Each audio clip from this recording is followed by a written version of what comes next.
Comment les grands médias québécois ont favorisé Israël? Pivot a analysé en détail comment les grands médias québécois couvrent la guerre à Gaza et les résultats sont frappants. Déjà, quels médias ont été étudiés? Le Devoir, Radio-Canada, le Journal de Montréal et la presse. Mon collègue Sam Harper a analysé des milliers d'articles allant du 7 octobre 2023 au 7 octobre 2024. Plusieurs choses sortent de cette analyse.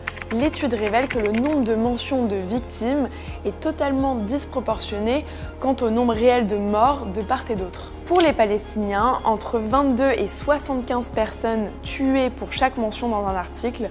Pour les Israéliens, entre 1 et 5 personnes tuées par mention.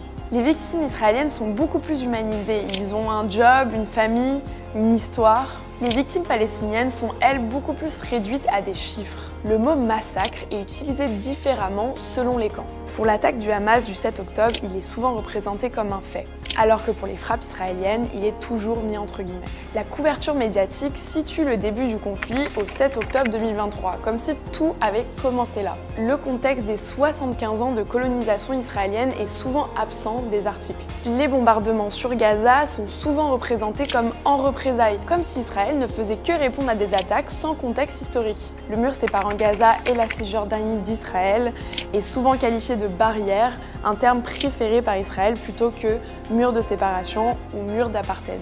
Puis les colonies israéliennes en Cisjordanie ne sont vraiment pas toujours qualifiées d'illégales alors qu'elles le sont sous le droit international. Tous les médias s'appuient fortement sur les dépêches de l'agence France-Presse qui fournit la majorité des articles sur le sujet. Or, ces dépêches privilégient une approche factuelle souvent décontextualisée qui reprend souvent le vocabulaire des gouvernements occidentaux et israéliens. Bref, dans une deuxième vidéo, je vous raconterai mon enquête dans les coulisses des grands médias. En attendant, l'analyse complète avec toutes les données est disponible sur pivot.québec.